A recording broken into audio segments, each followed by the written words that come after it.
Okay, so there's something pretty interesting happening in West Africa. It's a subtle shift, didn't really make big international headlines, but behind the scenes, it's actually sending these, well, tremors through regional politics. Yeah, it's really challenging a lot of the assumptions we had about alliances in West Africa, about its relationship with the West. It's being seen as this quiet but pretty profound reordering. So what our sources are pointing to is this announcement, right? Came out late June 2025 from Ghana. Exactly, Ghana, which for years, everyone saw it as the golden boy of West Africa, very much aligned with Western interests. Right. Stable, democratic, the model. And yet, this decision signals, well, a really remarkable pivot. And we're diving into Ghana choosing to work closely with the Sahel Alliance. That's the AES. Yep, the pact between Burkina Faso, Mali, and Niger. Nations led by Ibrahim Traoré, notably. And these are the very countries that ECOWAS, the Economic Community of West African States and Western powers, had pretty much isolated with sanctions. That's the core of it. And our deep dive today, it's really about cutting through the noise, giving you the key insights. Trying to unpack why this quiet cooperation is causing so much, maybe concern is the right word, in diplomatic circles, like a sort of defiance. It's almost seen that way, yeah. Because it touches on these deeper questions. You mean it's not just politics? Not just politics. It's about, how people across the continent are starting to think differently about African self-determination, about foreign aid's role, about these global power structure. A real reevaluation, then, of how the region moves forward. Absolutely. And we'll try to connect those dots for you, link Ghana's own history, its past struggles with, say, foreign dependence, with what the Sahel states are pushing for, this vision of an Africa that, leads itself. So hopefully you'll get those aha moments, understanding why Ghana took this step. A step, frankly, many thought was unthinkable for them. It really was. For decades, Ghana was the model, wasn't it? Yeah. Strong economy, relatively speaking, peaceful elections, stable democracy, a big voice. It got all the praise from foreign experts, often followed the IMF playbook, the World Bank's advice. Right, the conditional loans, the development assistance frameworks. The whole narrative was Ghana's the Western aligned one. Right. Stable ports, smart diplomacy, good deals. They wouldn't rock the boat. And yet, while that was the international story, our sources really highlight this growing kind of internal disconnect. How so? Well, some of the very policies that got international applause actually created or worsened problems at home. Take structural adjustment, for example. Right. Specific policies led to massive cuts in agricultural subsidies, which meant, local rice farmers suddenly couldn't compete with cheaper imports. Directly hitting food sovereignty. Precisely. So you have this official success story, but the lived reality for many Ghanaians was different, a real tension there. So Ghana started asking itself, maybe. Yeah. Is this real independence? Yeah. Or are we just, following someone else's script? That exact question. And meanwhile, that same question had already boiled over in Burkina Faso, Mali, and Niger. Which leads us back to their alliance, the AES. Yes. The countries ECOWAS and the West sanctioned, isolated after their recent military transitions.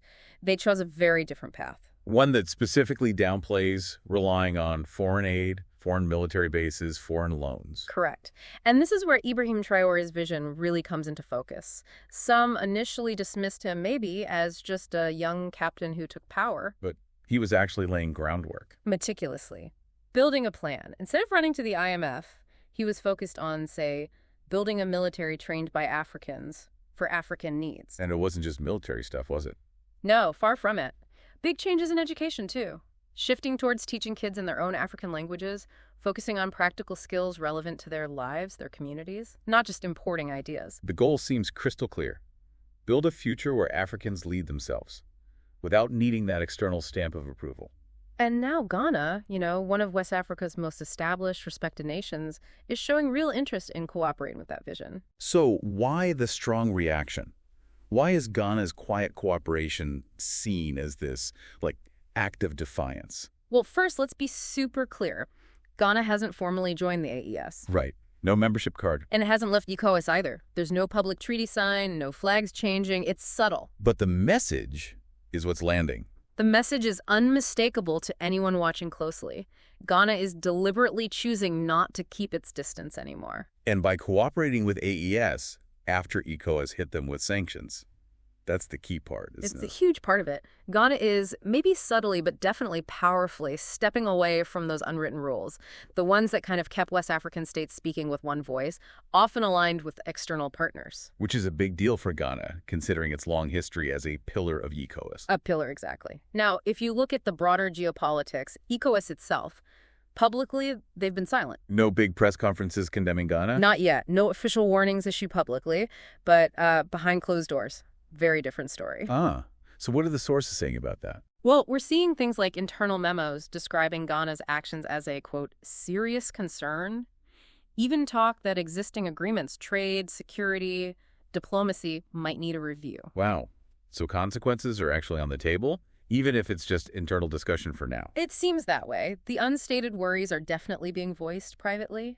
Ghana engaging with AES is being treated as a potential strategic rupture, even if nobody's shouting it from the rooftops yet. So this isn't just Ghana picking new friends. It's signaling an embrace of a whole different way of thinking. Exactly. A different paradigm. A path where Africa figures out its own way forward. Not relying on outsiders, but building self-belief, trust between African nations. It really feels like that idea, Pan-African unity, it's moving from just being a concept. To something tangible, yes. It's finding practical expression. A strategic pathway through Ghana's port, maybe, leveraging the system the Sahel Alliance is building. Could be.